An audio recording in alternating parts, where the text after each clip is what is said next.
변화에 찾아오는 저항. 하나님의 말씀은 빌립보서 3장 13절로 14절입니다.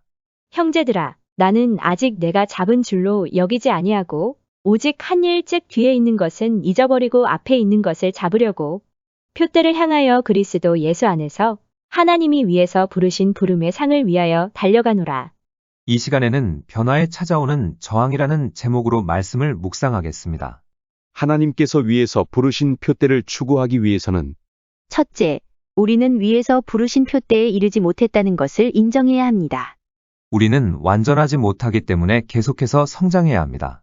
바울은 신약의 3분의 1을 저술했고 많은 이방인 교회를 개척했습니다. 그럼에도 그는 생애 마지막에 나는 아직 내가 잡은 줄로 여기지 아니했다고 고백했습니다. 이와 똑같은 모습을 모세에게서 볼 수 있습니다. 모세는 회중이 약 300만 명이나 되는 거대한 사역을 감당했고 구약 성경에서 어느 누구와도 비교할 수가 없는 기적적인 표적과 기사들에 관여했습니다. 그럼에도 불구하고 표대를 아직 잡은 줄로 여기지 않았고 계속해서 하나님께서 위에서 부르신 소명을 쫓아갔습니다. 우리는 자라고 변화되기 위해서 성령과 하나님의 말씀의 가르침을 받아야 합니다. 하나님께서 위에서 부르신 표대를 추구하기 위해서는 둘째, 우리는 지나간 일들, 즉 승리와 실패를 잊어야 합니다. 이사야 43장 18절로 19절을 보면 너희는 이전 일을 기억하지 말며 옛날 일을 생각하지 말라. 보라 내가 새 일을 행하리니 이제 나타낼 것이라. 너희가 그것을 알지 못하겠느냐? 반드시 내가 광야의 길을 사막의 강을 내리니라고 했습니다. 만약 과거의 실패, 거절, 죄가 기억 속에 살아있다면 우리가 그리스도 안에서 앞으로 전진해 나가는 것을 방해합니다. 그러나 과거에 승리한 것 역시 우리가 전진해 나가는 것을 방해합니다. 왜냐하면 승리에 도취되어 자신을 확신하고 자신을 믿는다면 그리고 자신을 유지하고 인정하기 위해 과거의 업적을 의지한다면 하나님께서 현재 우리를 위해 계획하신 것들을 놓치게 될 것이기 때문입니다. 이것이 바로 하나님께서 이사야 43장에서 하시는 말씀입니다. 이전 일은 하나님에게서 온 것들입니다. 하나님이 위에서 부르신 표대에 도달하기 위해서 과거에 우리를 통해서 역사하신 그 방법에서 떠날 준비를 해야 한다는 것입니다. 사도 바울은 고린도전서 13장 11절로 12절에서 다음과 같이 말했습니다. 내가 어렸을 때에는 말하는 것이 어린 아이와 같고 깨닫는 것이 어린 아이와 같고 생각하는 것이 어린 아이와 같다가 장성한 사람이 되어서는 어린 아이의 일을 버렸노라. 우리가 지금은 거울로 보는 것 같이 희미하나 그때에는 얼굴과 얼굴을 대하여 볼 것이요. 지금은 내가 부분적으로 아나 그때에는 주께서 나를 아신 것 같이 내가 온전히 알리라. 어린아이는 잘못이 없습니다. 단지 미숙할 뿐입니다. 어린아이는 사물을 판단할 만큼 성숙하지 못하기 때문에 세상을 분명하게 볼 수 없습니다. 그러나 장성하게 되면 지나간 일이나 어린아이 같은 생각과 방법들을 버리거나 잊게 됩니다. 그것들은 더 이상 필요하지 않고 기쁨을 주는 것이 아니기 때문입니다. 마찬가지로 하나님 안에서 자라나는 동안 우리는 삶의 단계를 통해 진보하면서 지난 일들과 성숙하지 못했던 일들을 버려야 합니다. 사도 바울은 지금은 우리가 하나님의 방법과 영광을 희미하게 보지만 위에서 부르신 표대를 추구해 감에 따라 주님과 얼굴을 대면하여 볼 때까지 점점 더 명확하게 볼 것이라고 했습니다. 바꾸어 말하면 하나님께서 우리를 아시는 것 같이 우리가 하나님을 알게 된다는 것입니다. 그렇다면 하나님께서 위에서 부르신 표대 혹은 목표가 무엇일까요? 사도 바울은 빌립보서 3장 10절에서 내가 그리스도와 그 부활의 권능과 그 고난에 참여함을 알고자 하여 그의 죽으심을 본받아라고 했습니다. 하나님께서 위에서 부르신 표대는 하나님의 아들이신 예수 그리스도의 형상을 본받는 것입니다. 하나님께서 위에서 부르신 표대를 추구하기 위해서는 셋째, 표대를 향해 달려가는 것입니다.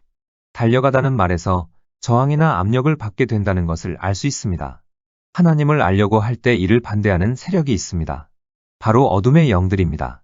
마귀에게 가장 큰 위협은 한 사람이 예수 그리스도의 형상을 본받는 것입니다. 그래서 어두움의 세력은 무엇보다도 강하게 저항을 하는 것입니다. 한 사람이 그리스도의 형상을 본받을 때 더 이상 자신을 위해 살지 않고 그 안에 사시는 예수님을 위해 살게 되기 때문에 이 사람은 하나님의 거룩한 방법 속으로 들어갑니다. 이해하기 쉽게 풀이하면 우리는 보통 예수님을 본받는다 하면 그분의 성품을 담고 인격을 담는 것만 생각하는데 그것이 아니라 예수님을 본받는다는 것은 더 이상 나를 위해 살지 않고 하나님을 위해 산다는 것입니다. 육신의 고난은 자아를 죽게 함으로 부활의 생명을 가져옵니다. 베드로전서 4장 1절로 2절을 보면 그리스도께서 이미 육체의 고난을 받으셨으니 너희도 같은 마음으로 갑옷을 삼으라. 이는 육체의 고난을 받은 자는 죄를 그쳤음이니 그 후로는 다시 사람의 정욕을 따르지 않고 하나님의 뜻을 따라 육체의 남은 때를 살게 하려 함이라고 했습니다. 육체의 고난을 받은 자는 사람의 정욕을 따르지 않고 하나님의 뜻을 따라 육체의 남은 때를 살게 됩니다. 고난 속에서 그리스도의 인격을 가지게 되기 때문입니다. 그리스도의 고난은 질병으로 죽거나 청구서를 지불할 돈이 없이 궁핍한 것이 아닙니다. 또 자신을 희생해서 하나님의 마음을 움직이려는 금식도 아닙니다. 그리스도의 고난은 바로 하나님의 뜻에 순종하는 것입니다. 그리스도의 고난이 의미하는 것은 우리의 생각이나 감정이나 육체의 감각들이 우리에게 쉽고 즐거운 길로 가라고 유혹할 때 하나님의 길을 가는 것입니다. 하나님께서 우리에게 한 길로 가라고 하시지만 친구들이나 가족들, 직장 동료들이 다른 길로 가기 원할 때 우리가 만나는 투쟁이 고난입니다. 우리는 보통 우리와 가장 가까운 사람들과 이런 일로 부딪히게 됩니다. 세상은 자신의 이익만을 살피도록 이 세상의 신인 사단에 의해서 길들여져 있습니다. 천국은 그 정반대입니다. 그렇기 때문에 하나님의 뜻을 이루기 위해서 우리는 사람들의 흐름, 즉 세상 풍조를 거슬러서 올라가야 합니다. 그것은 비록 주 안에서 형제라 할지라도 하나님의 뜻대로 새롭게 거듭나지 못한 마음을 가진 자라면 그 사람과 대항해 나가야 한다는 것을 의미합니다. 베드로는 악한 사람이 아니었지만 예수님의 죽으심을 반대하는 문제에 있어서 그의 생각은 그리스도를 본받은 것이 아니라 세상을 본받은 것이었습니다. 이것에 대한 다른 예는 가나안 땅을 정탐한 이스라엘 자손들입니다. 정탐꾼 12명 모두가 함께 가서 똑같은 것을 보았습니다. 똑같은 땅, 똑같은 성읍, 똑같은 족속들을 보았습니다. 그런데 왜 10명과 2명은 각기 다른 것을 보고 돌아왔을까요? 하나님은 여호수아와 갈렙에 대해 그들의 마음이 그들과 달라서 하나님을 온전히 따랐다고 말씀하셨습니다. 민수기 14장 24절에 오직 내 종 갈렙은 그 마음이 그들과 달라서 나를 온전히 좇았은즉 그의 갔던 땅으로 내가 그를 인도하여 드리리니 그 자손이 그 땅을 차지하리라. 바꾸어 말하면 여호수아와 갈렙은 사람들의 갈망을 따르지 않고 하나님의 뜻을 따랐던 것입니다.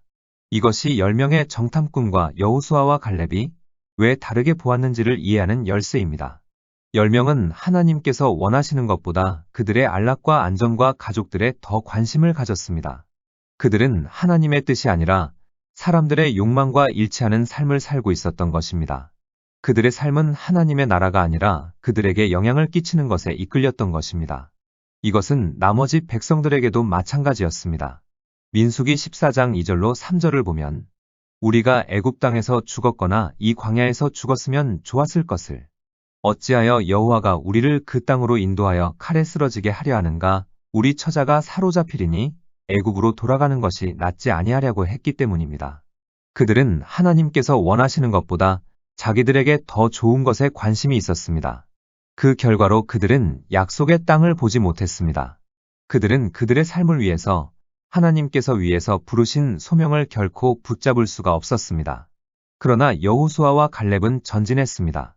여호수아와 갈렙이 직면해야 했던 반대 세력은 그들 자신의 형제들이었습니다.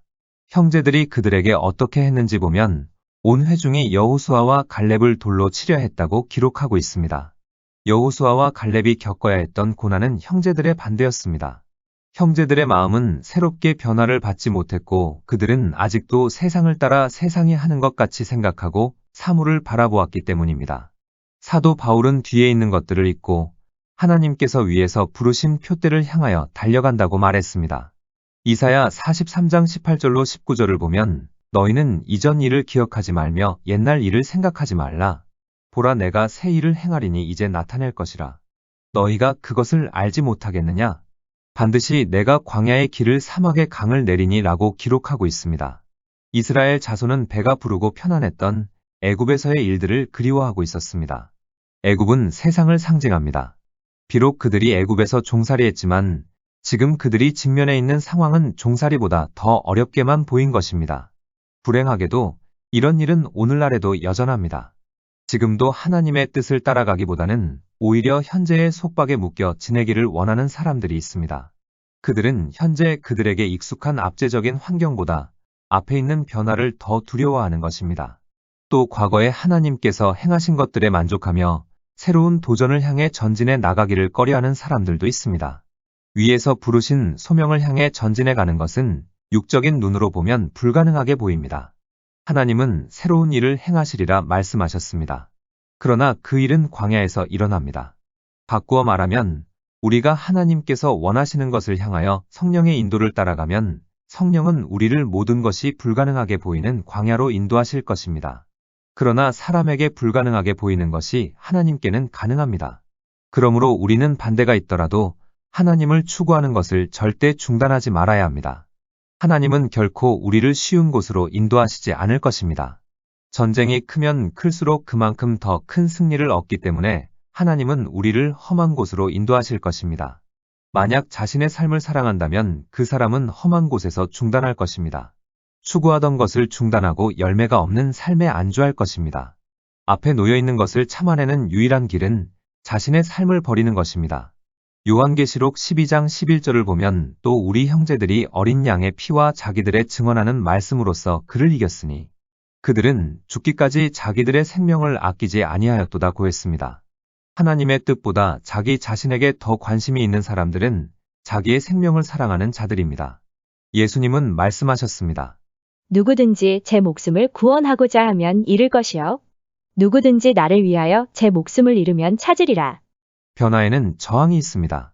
그러나 우리는 이를 성령 안에서 극복해야 합니다. 기도하시겠습니다. 생명의 주인이신 하나님, 우리의 생명이 다하는 날까지 성령과 하나님의 말씀의 지속적인 가르침을 받아 계속해서 성장하게 하옵소서. 그리고 뒤에 있는 승리와 실패는 잊어버리고 표대를 향해 달려가게 하옵소서. 우리의 생각이나 감정이나 육체의 감각들이 쉽고 즐거운 길로 가라고 유혹할 때 묵묵히 하나님의 길을 가게 하옵소서. 또 사람들의 갈망을 따르지 않고 하나님의 뜻을 따르게 하시고 앞에 있는 변화를 두려워하지 않게 하옵소서. 이제 예수님을 위해 사는 일생이 되게 하옵소서. 예수님의 이름으로 기도드립니다. 아멘. 하나님께서는 내 형편이 어떠하든 내 신분이 무엇이든 무슨 죄를 지었든 변함없이 나를 사랑하십니다.